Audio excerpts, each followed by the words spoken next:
Olá, sejam todos bem-vindos. Meu nome é Raquel Caminha, eu sou aluna de doutorado da Faculdade de Odontologia de Bauru, na FOB-USP, e sou orientada do professor Paulo Santos. Hoje, eu irei apresentar para vocês um caso clínico de uma criança que foi atendida pela nossa equipe de odontologia hospitalar no Hospital Estadual de Bauru. A minha apresentação, ela tem como título a manifestação bucal da síndrome de Stevens-Johnson em criança epilética após a troca do anticonvulsivante. A síndrome de Stevens-Johnson, ela é uma reação de hipersensibilidade tardia que pode ser ocasionada por infecções originadas tanto por fungos quanto bactérias ou vírus.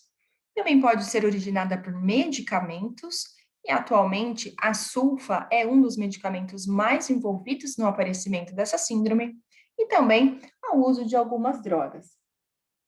A síndrome de Stevens-Johnson, ela acomete principalmente os adolescentes e adultos jovens do sexo masculino e pode acometer diferentes locais do nosso corpo, como pele, boca, olhos e genitália. Para que seja classificada como uma síndrome de Stevens-Johnson, é necessário que 3 desses locais sejam acometidos ao mesmo tempo.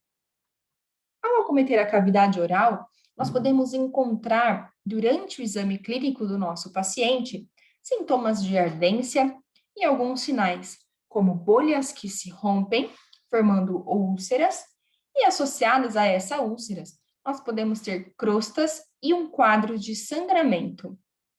Todas essas manifestações orais levarão a um quadro de dor intensa e, consequentemente, outras complicações poderão acometer o nosso paciente.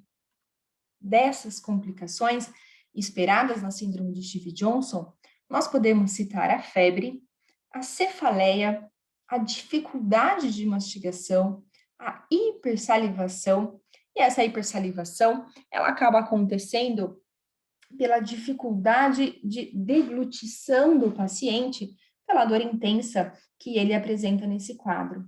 Todas essas complicações que eu acabei de citar levam o paciente a um quadro de prostração.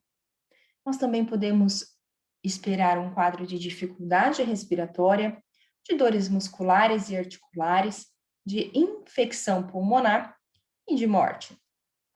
Os pacientes que infelizmente evoluem para o óbito, eles apresentam quadros de infecções secundárias associadas, como, por exemplo, a infecção pulmonar que eu acabei de falar para vocês.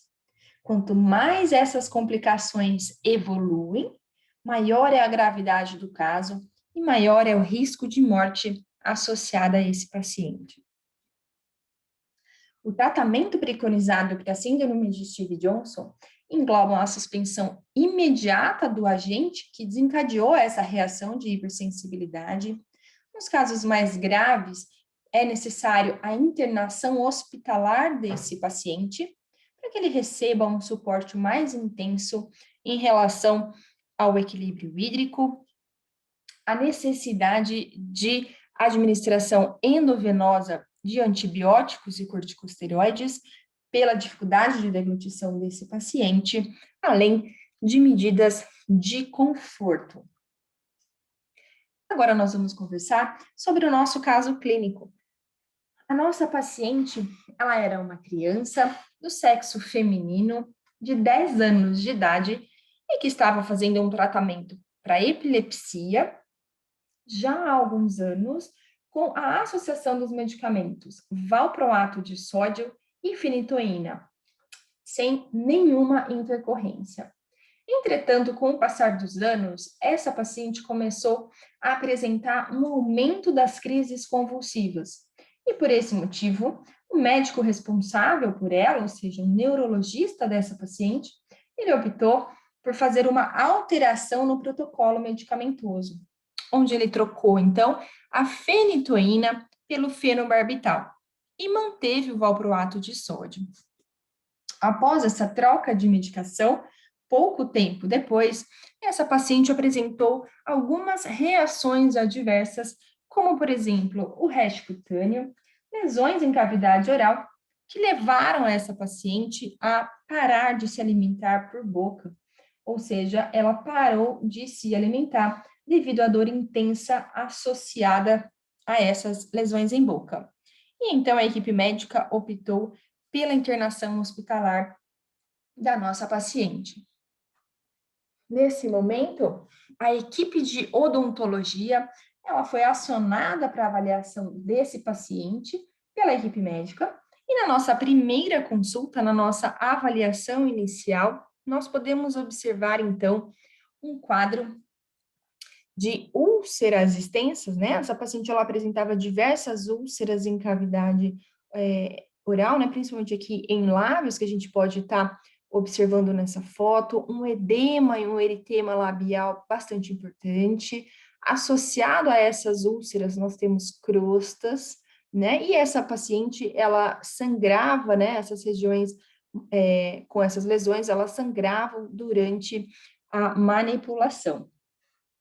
Na nossa avaliação intraoral, nós também observamos a presença de úlceras em mucosas jugais bilateral, um ápice de língua eritematoso, um acúmulo importante de biofilme em superfícies dentárias, e essa paciente relatava uma dor intensa na cavidade oral.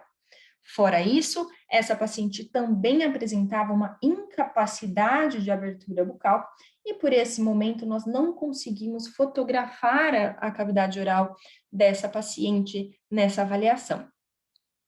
Nessa foto, nós também podemos observar que essa paciente apresenta um rash cutâneo de uma maneira mais generalizada.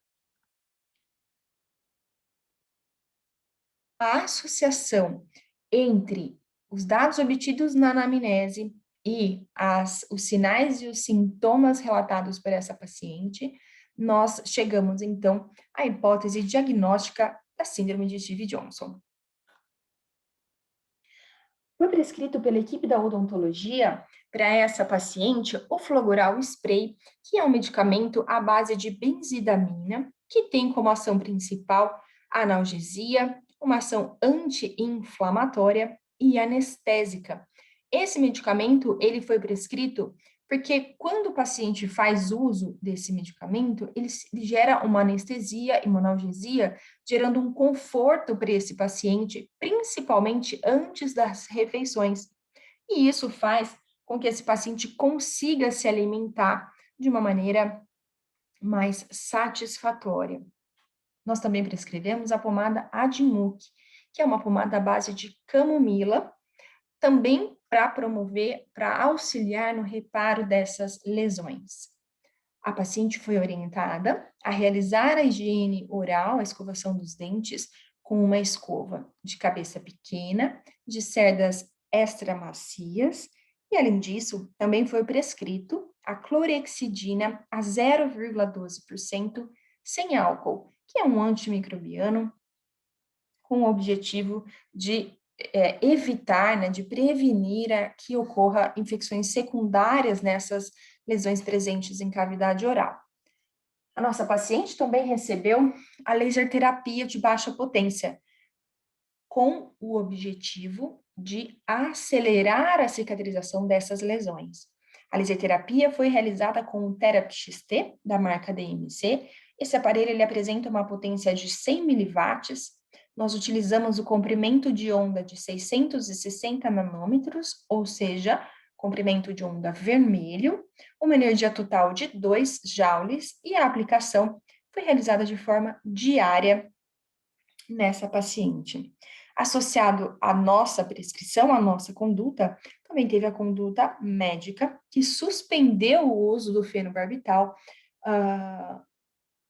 para essa paciente. E, além disso, ela também recebeu uma analgesia sistêmica. Aqui a gente segue com um controle de 4 dias após o início do tratamento odontológico, onde a gente já pode observar uma melhora bastante importante, né, nos lábios dessa paciente. Eles ainda continuam eritematosos, edemaciados, mas nós podemos observar uma diminuição da crosta e das úlceras, né? Essas regiões com uma coloração mais marrom, ela é uma região onde a pomada de muco está aplicada, né? Essa cor, ela é característica da própria pomada. Então, aqui, além de uma melhora nas crostas e nas úlceras, nós podemos observar que a paciente ainda mantém o ápice de língua eritematoso, úlceras em mucosas jugais, mas já apresenta uma leve abertura de cavidade oral. Essa paciente foi acompanhada pela nossa equipe por 14 dias, até quando ela recebeu, então, a alta hospitalar. Quando ela recebeu essa alta, ela já tinha, então, uma remissão completa do quadro da síndrome de Stevens-Johnson, né? Então, a suspensão da medicação desencadeadora não trouxe maiores problemas. Essa paciente, ela evoluiu de forma assintomática, sem crises convulsivas, não teve febre e teve alta se alimentando de forma satisfatória, com alimentos sólidos, em quantidade suficiente para que ela ficasse bem e saudável.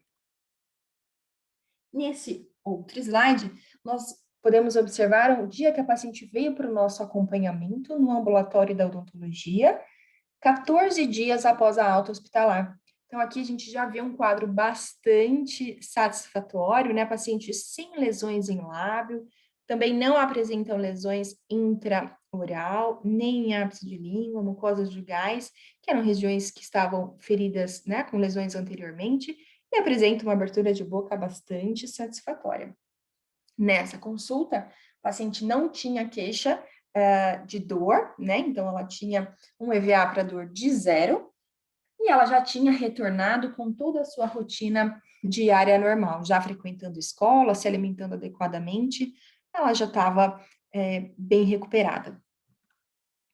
Então, como conclusão, nós podemos dizer que a síndrome de Stevens-Johnson, ela é considerada uma alteração grave, de evolução rápida, que precisa de uma equipe multiprofissional atuando junto a esse paciente, visando tanto a prevenção de infecções, quanto a analgesia e o reparo dessas lesões que acometem esse paciente, minimizando, então, os riscos de complicações inerentes à síndrome de Stevens-Johnson. Essa é a literatura recomendada pela nossa equipe